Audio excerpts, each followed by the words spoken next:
우리가 오늘 부활절을 특별한 순서로 마련한다고 그랬는데, 오늘 여러분들이 주보에 나와 있는 대로 예수님의 탄생, 죽음, 부활, 재림이라는 예수님의 어떤 구속 역사를 중심으로 한 또 찬송과 성경, 그것으로 구성해서 하나님의 구속의 드라마를 들여다보는 그런 시간으로 여러분 갖도록 하겠습니다. 그래서 우리가 찬송을 부르고 성경을 읽고 짧은 설교를 듣고 다시 또 찬송 부르고 성경 읽고 짧은 설교를 듣고 이렇게 4개의 파트로 진행을 하면서 중간중간에 우리 신앙 고백도 하고 헌금도 드리는 시간 갖고 성찬 예식까지 이어지는 그런 시간으로 갖도록 하겠습니다.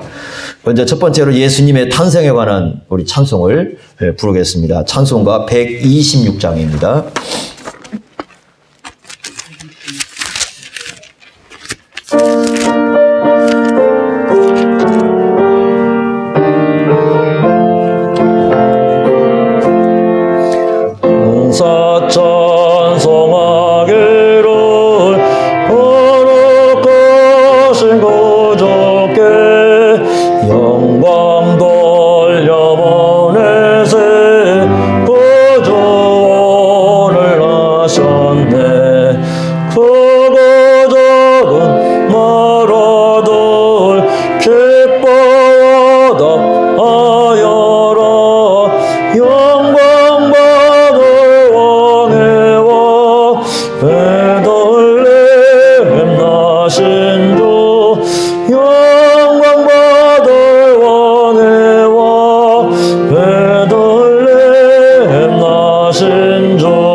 하나님 말씀 누가복음 2장입니다. 누가복음 2장 신약성경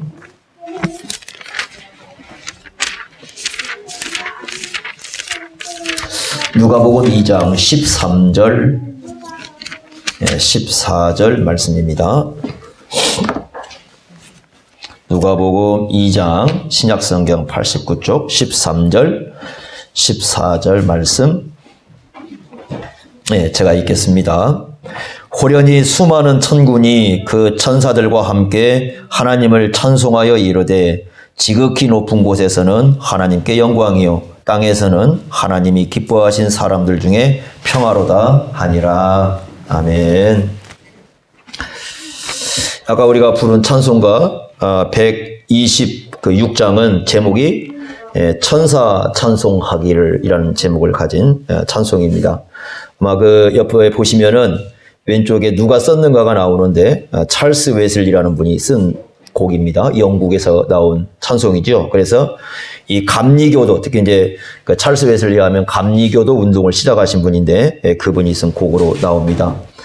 예수님께서 탄생하실 때에 천사가 찬송한 것은 딱 한 곳밖에 없어요. 그게 바로 누가복음 2장 13절과 14절. 근데 그때 찬송을 들은 사람들은 목자들 뿐입니다. 다른 사람들은 듣질 않았어요. 목자들만 그 찬송을 들었어요. 그러니까 이 찬송은 목자들이 전해주지 않았다면 아무도 모를 찬송이죠. 목자들이 듣고 전해준, 뚜렷하게 기억해서 사람들에게 전해준 찬송인데, 그 찬송의 내용은 지극히 높은 곳에서는 하나님께 영광이요 땅에서는 하나님이 기뻐하신 사람들 중에 평화로다, 이런 찬송입니다. 여러분 찬송가 126장 한번 보세요. 1절에 보시면, 그래서 1절 시작할 때 누가 찬송을 하시면 탄생할 때 천사가 찬송했다. 천사가 찬송을 했습니다. 그래서 천사 찬송하기를, 천사가 찬송을 했고, 천사가 찬송을 했는데 예수님이 어디에서 나셨다고 1절에 말씀하고 있냐면 끝부분에 보니까 베들레헴에서 태어나셨죠. 똑같습니다. 우리 사람들처럼 어느 지역에 태어나셨으니까요. 베들레헴에 태어나셨고, 2절에 보시면 오늘 나신 예수는 하늘에서 내려와 어디에서 나셨냐면 처녀 몸에 나셨다. 요게 좀 조금 다르죠. 사람 인성을 가지셨지만 결혼하지 않은 처녀 몸에서 나셨다. 그리고 사람 몸을 가졌다. 이렇게 말씀을 하고 있습니다. 그러니까 예수님은 분명히 사람으로 오셨다. 이렇게 고백을 합니다. 그러나 우리 예수님을 찬송하는데 그 이유를 이제 쓰고 있습니다. 1절에 보면은 천사 찬송하기를 예수님을 누구라고 고백하냐면 거룩하신 구주, 구원자로 고백을 하죠. 그 다음에 예수님이 또 누구냐 이렇게 했을 때 크고 작은 나라들 기뻐 화답하여라. 그 다음에 영광 받을, 그러니까 예배를 받으시기에 합당하신 분이죠. 예배를 받으시기에 합당하신 왕의 왕이시다. 예수님을 거룩하신 구주요, 그 다음에 영광 받을 왕의 왕으로 고백을 합니다. 그리고 2절에 보시면 그 예수님이 어디에서 오셨다고 하시냐면 하늘에서 오셨다. 그러니까 예수님은 이미 태어나기 이전부터 존재하셨던 분이다. 하늘에, 그죠?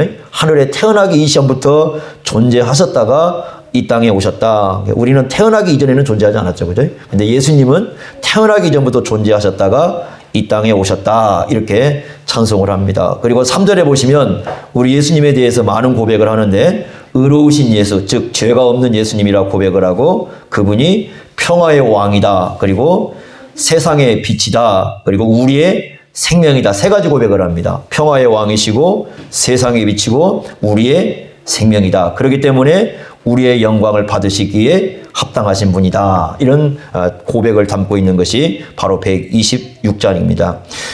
이 성찬식은 바로 그래서 예수님을 찬양하는 사람들, 예수님을 예배하는 사람들에게 의미가 있습니다. 마태복음 2장 11절에 보시면 동방에서 박사들이 찾아와서 아기 예수와 마리아를 만나죠. 그죠? 그런데 여기에서 이제 그 로마 교회하고 우리하고 이제 확연히 다릅니다. 거기에서 보면은 마태복음 2장 11절 보면 동방의 박사들이 찾아와서 누구에게 경배를 하냐면 아기 예수님께 경배합니다. 마리아에게는 하지 않죠. 그죠? 그러니까 로마 교회는 누구에게 경배를 합니까? 마리아를 향해서 나아갑니다. 그러나 우리는 마리아가 아니라 이 땅에 오신 예수님께 초점을 두고 예수님을 찬송하죠. 이게 다릅니다. 그래서 우리 예수님이 이 땅에 오셨지만 보통 사람들의 생일 축하와 같은 생일 축하가 아니라 예배를 받기에 합당하신 그런 분인 것은 바로 거룩한 구주시고 왕의 왕이시고 평화의 왕이시고 세상의 빛이시고 우리의 생명이기 때문이다. 이런 고백을 하고 있는 것이 바로 이 126장입니다. 이런 면에서 이 126장은 우리 예수님에 대한 그런 고백이 풍성한 찬송이라고 부를 수 있습니다. 자, 그런 예수님께서 왜 오셨느냐? 결국 죽음으로 나갈 수밖에 없죠. 그래서 예수님께서 십자가에 이제 죽게 되는데 그 십자가의 죽음과 관련해서 우리에게 많이 알려진 찬송이 149장입니다. 149장으로 가봅시다. 우리 찬송가. 자, 149장 같이 한번 부르도록 하겠습니다.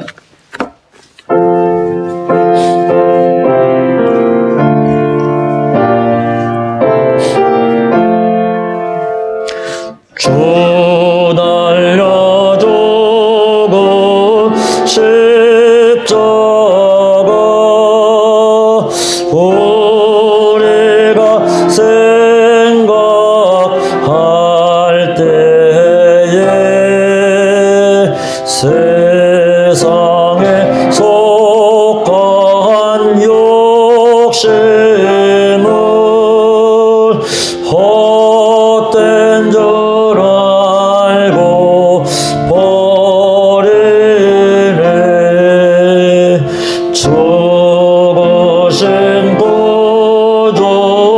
어깨는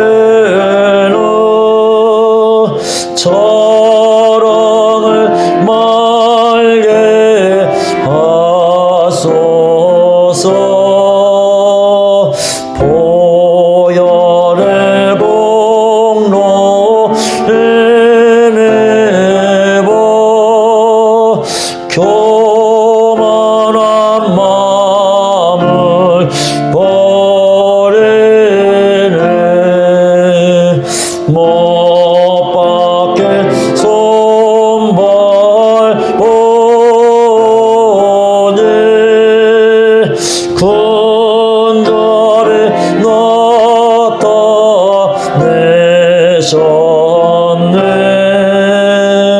가시로 만들려고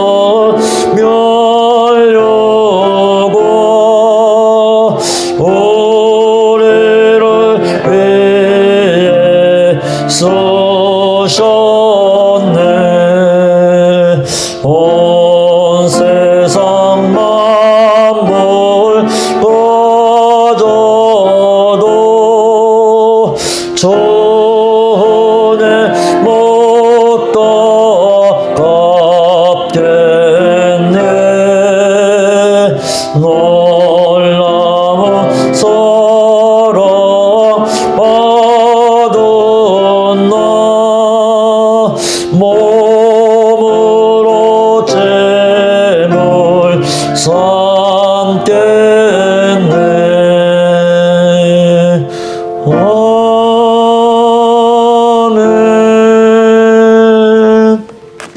성경은 갈라디아서 6장 14절 말씀입니다. 갈라디아서 6장 14절 신약성경 309쪽입니다. 갈라디아서 6장 14절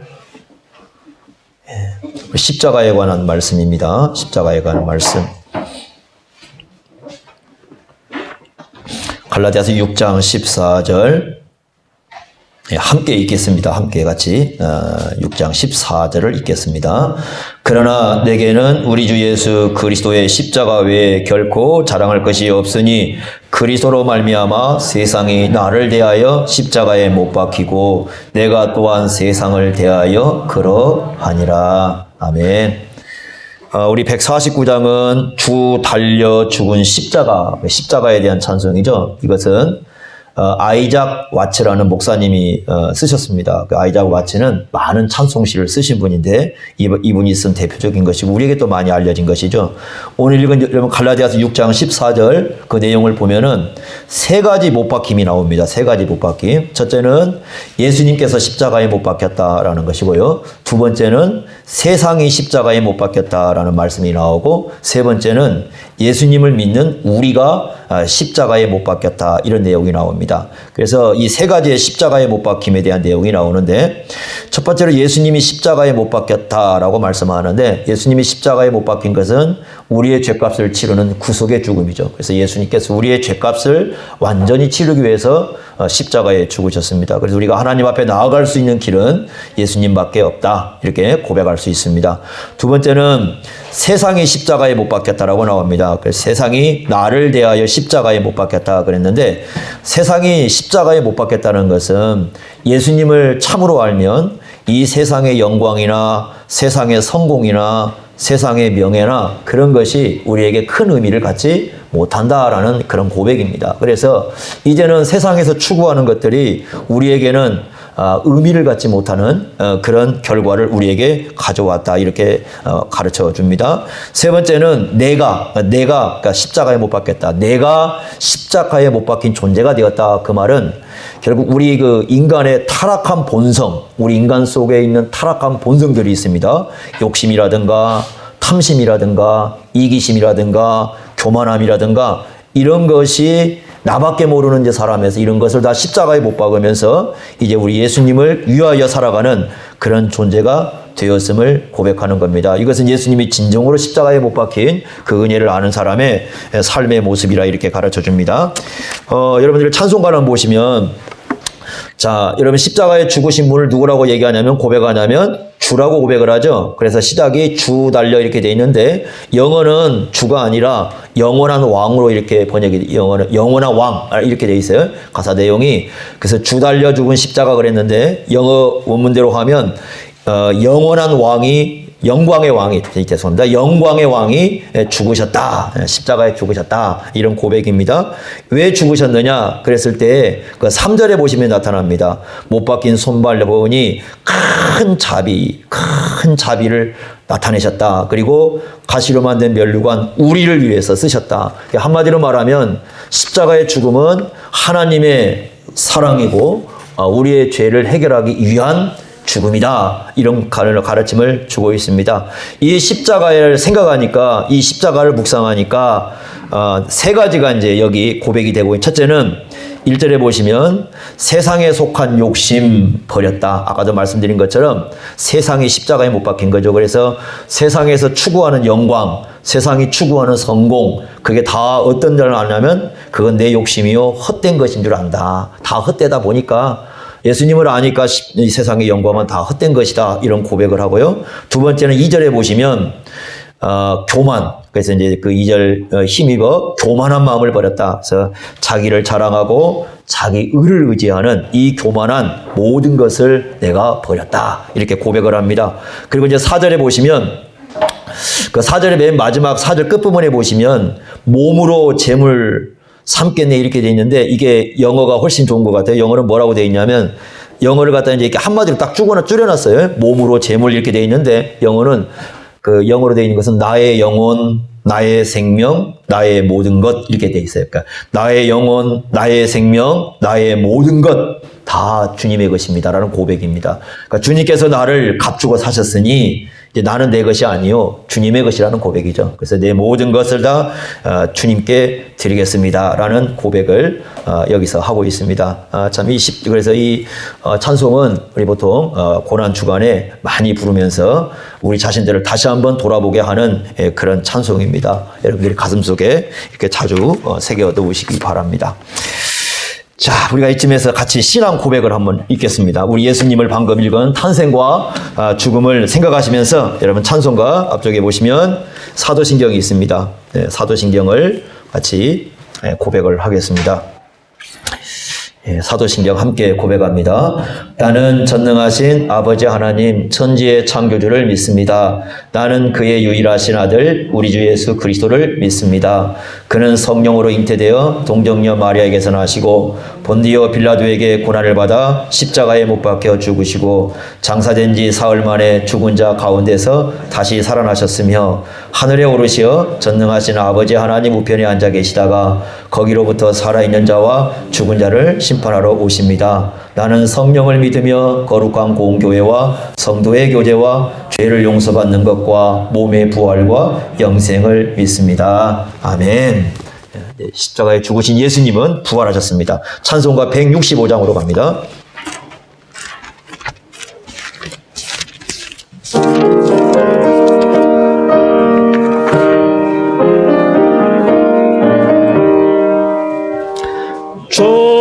주님께 영광 다시 사신 주 사망 권세 모두 이기시었네. 흰옷 입은 천사 돌을 옮겼고 넣으셨던 옷은 피어 있었네. 주님께 영광 다시 사신 주 사망 권세 모두 이기시었네. 부활의 주님 나타나시사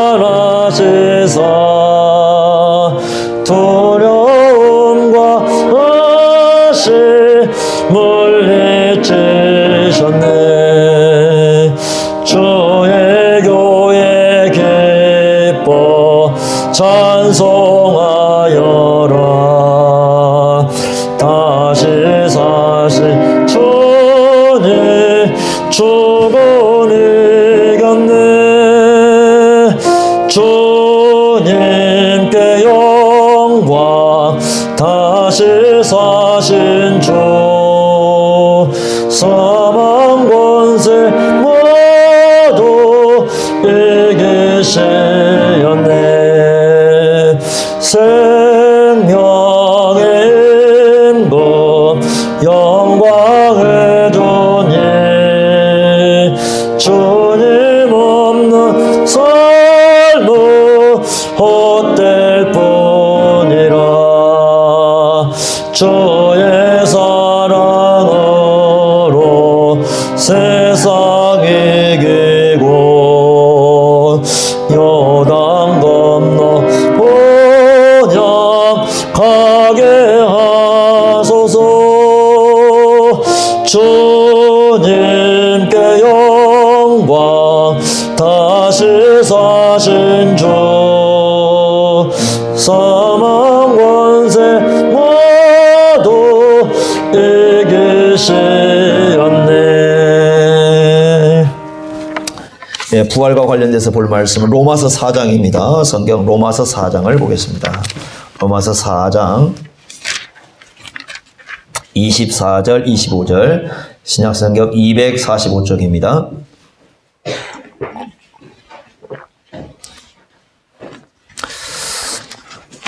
예, 로마서 4장 24절, 25절입니다. 제가 24절을 읽고요. 여러분들이 25절을 읽습니다. 4장 24절 25절입니다. 의로 여기심을 받을 우리도 유함이니 곧 예수 우리 주를 죽은 자 가운데서 살리신 이를 믿는 자니라.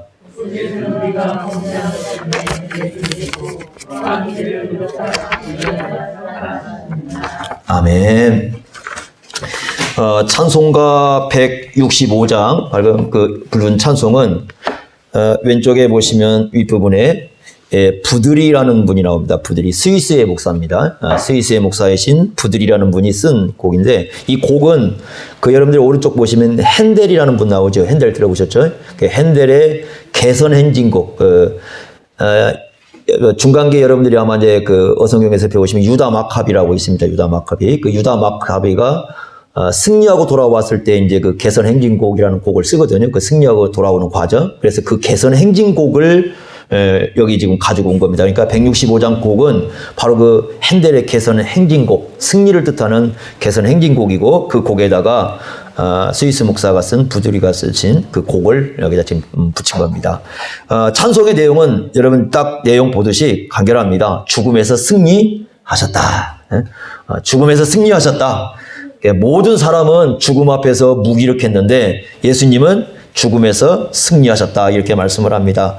그 후렴을 보시면 그 반복적으로 이제 주님께 영광 다시 사신 주 사망 권세 모두 이기셨네 이렇게 돼 있는데 제가 한번 영어를 한번 그대로 번역해 보겠습니다. 영어는 이렇게 돼 있습니다.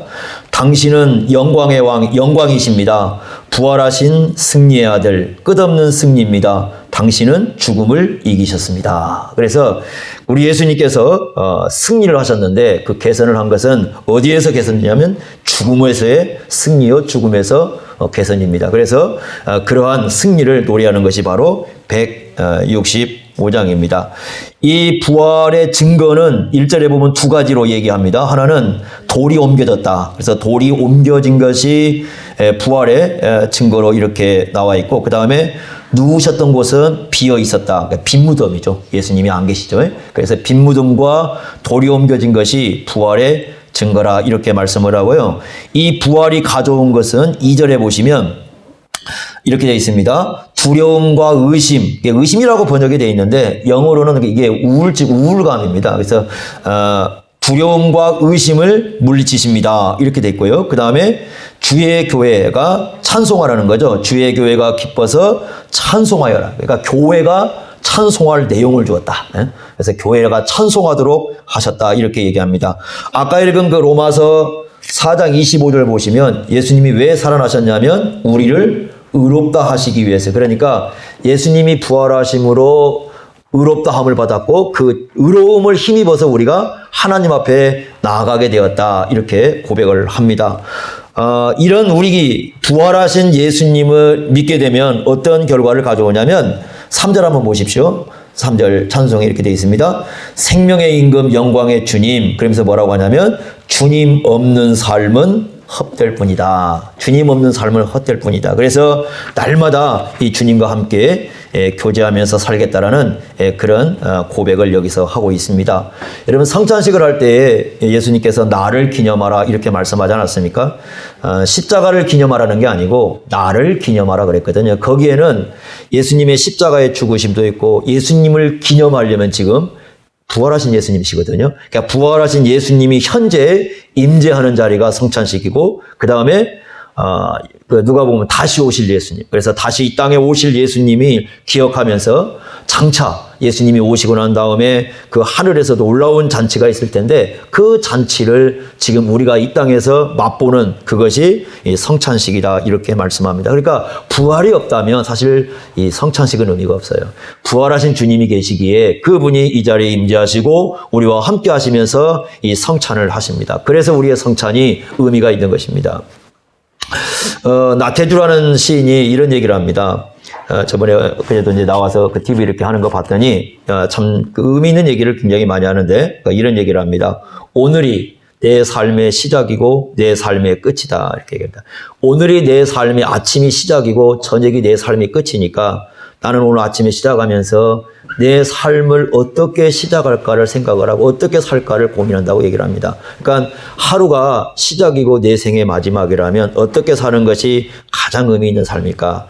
아마 이 지금 165장 주님께 영광을 쓰신 분은 부활하신 주님과 교제 가운데 사는 것이 부활하신 주님과 함께 사는 것이 우리의 삶에 가장 의미 있는 시간이라고 고백을 하고 있습니다. 그래서 이 찬송은 큰 의미를 갖습니다.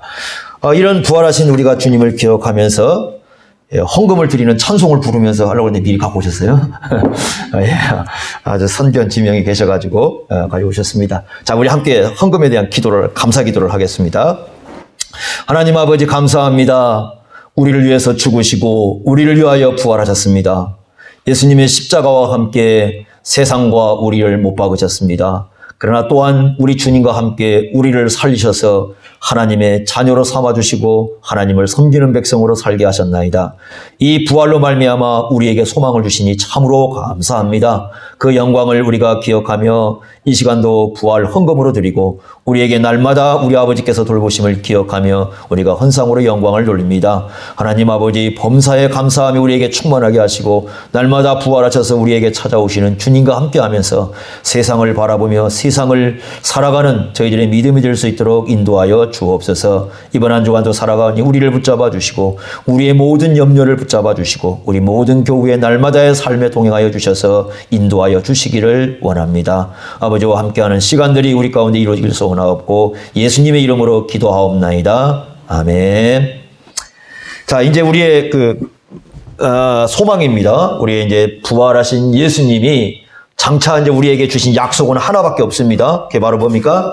재림이죠, 그죠? 예수님께서 다시 오신다는 그 재림에 대한 소망, 약속을 우리에게 주셨습니다.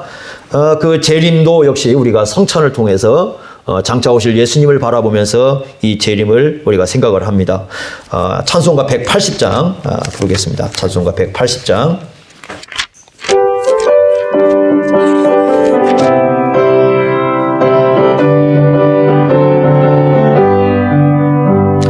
하나님의 나팔소리 전지진동할 때에 예수 영광 중에 구름 타시고 천사들을 세계 만국 모든 곳에 보내어 구원받은 성도들을 모으리. 나팔 불 때 나에라 나팔 불 때 나에라 나팔 불 때 나에라 부를 때 전체 참여하겠네. 무덤 속에 잠자는 자 그때 다시 일어나 영화로운 부활 승리 얻으리. 주가 택한 모든 성도 구름 타고 올라가 공중에서 주의 얼굴 배우리. 나팔 불 때 나에라 나팔 불 때 나의 나팔 불 때 나의 부를 때에 잔치 참여하겠네. 주님 다시 오실 날을 노래할 수 없으니 항상 기도하고 깨어 있어서 기쁨으로 모두 앞에 우리 나가서도록 그때까지 참고 기다리겠네. 나팔 불 때 나의 나팔 불 때 나의 나팔 불 때 나의 부를 때에 잔치 참여하겠네. 오늘 볼 말씀은 데살로니가전서 4장입니다. 이와 관련해서 볼 말씀은 데살로니가전서 4장. 네.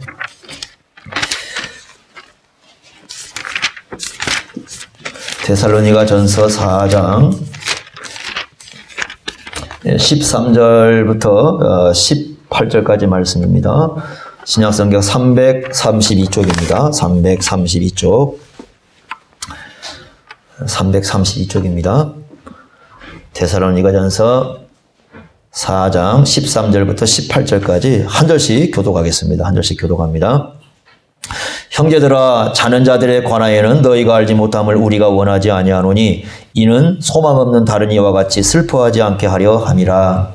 우리가 예수께서 죽으셨다가 다시 살아나심을 전하면서도 하나님의 영광과 함께 드리고 우리가 주의 말씀으로 너희에게 이것을 말하노니 주께서 강림하실 때까지 우리 살아남아 있는 자도 자는 자보다 결코 앞서지 못하리라.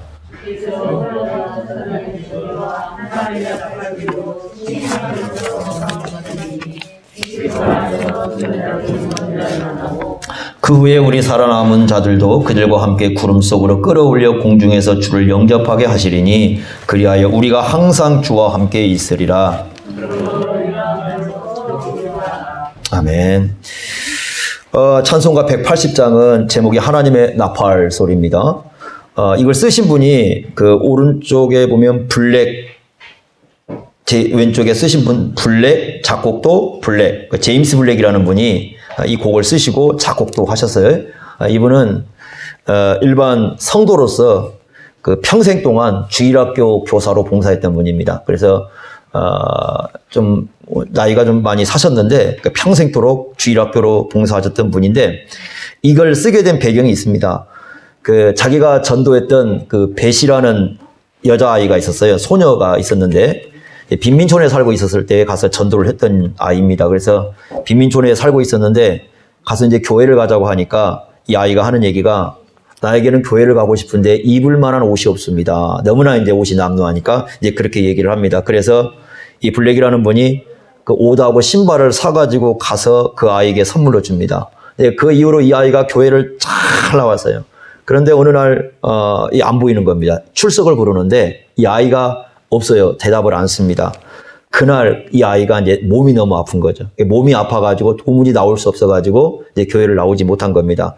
근데 그때 이제 이 사람이 떡 깨달으니까 내가 출석을 불렀는데 그 아이가 이름이 없어요. 그러면서 이제 생각한 것이 혹시 주님께서 내 이름을 부를 때 내가 없다면, 그러니까 여기서 이름을 부른다는 건 구원의 이름인데 주님께서 내 이름을 구원자로 부를 때 내 이름이 거기 없다면 나는 어떻게 되겠는가? 이제 그런 생각을 하고서 15분 만에 씁니다. 이 곡을 15분 만에 쓴 겁니다. 그래서 이 찬송이 탄생이 된 건데 핵심은 그렇습니다. 하나님의 나팔 소리가 울릴 때, 그때 예수님 재림할 때 아닙니까? 그럼 이 땅의 역사도 끝이 나는데 그때 주님께서 우리의 이름을 부르신다는 거죠. 방금 말씀드린 거죠. 그 이름 부르는 것은 구원의 이름입니다. 그런데 그때에 우리가 대답할 수 있어야 된다. 주님께서 나를 구원자로 불렀을 때, 내 이름을 부를 때 내가 대답할 수 있는 사람이 되어야 되지 않겠는가. 이제 그런 의미를 갖고 이 찬송을 썼습니다. 여러분 데살로니가전서 방금 읽은 말씀을 보시면 데살로니가전서는 총 5장인데 매 장마다 이 재림에 대한 강조를 하고 있습니다. 한번 그거 잠깐 보겠는데 1장 10절 보시면요. 1장 10절에 그의 아들이 하늘로부터 강림하신다. 이 강림이라는 말이 재림에 관계된 얘기, 강림하신다고 썼고요. 그 다음에 2장 19절 보시면 우리의 소망이나 기쁨이나 자랑의 면류관이 무엇이냐? 그가 강림하실 때 강림에 대한 얘기를 하고 있습니다. 그 다음에 3장 13절 보시면 너희 마음을 굳건하게 하시고 우리 주 예수께서 그의 모든 성도와 함께 강림하실 때, 역시 재림에 대한 얘기를 하고 있죠.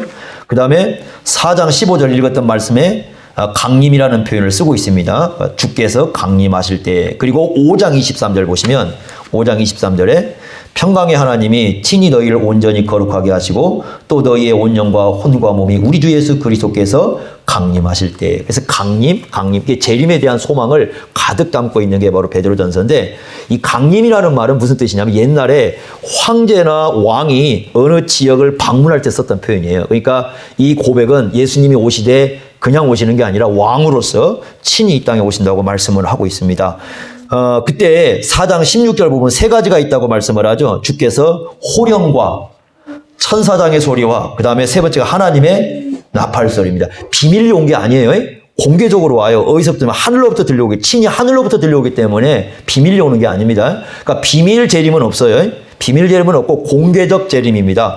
공개적 재림인데 호령, 이 호령이라는 말은 옛날에 그 군대에서 막 그 상관이 명령할 때 썼던 표현이거든요. 그 호령, 천사장의 소리, 그 다음에 하나님의 나팔 소리. 그래서 요한복음 5장 28절에 보면은 무덤 속에 있던 자가 다 그의 음성을 들을 때, 그러니까 이 음성을 들을 때가 온다. 무덤에 있는 건 몸이지 않습니까? 이 몸이, 우리의 몸이 다 예수님이 다시 오실 때는 그 예수님의 음성을 듣게 된다고 얘기합니다. 그러니까 여러분이나 저는 아무도 안 들었잖아요. 그 하늘로부터 나팔 소리 안 들었잖아요. 천사장에 오는 것도 없었고요. 호령도 없었잖아요. 그러니까 아직 예수님 재림한 건 아닙니다. 우리가 이제 기다리고 있는 거죠. 그래서 이 말씀은, 메시지는 이렇습니다. 그러니까 이 말씀을 갖고 와서 하는 얘기가 주님께서 다시 오실 때, 내 이름을 부를 때, 구원자로서 내 이름을 부를 때에 내 이름이 불려질 때에 내가 예라고 대답할 수 있는 사람인가? 내가 예 할 수 있는가?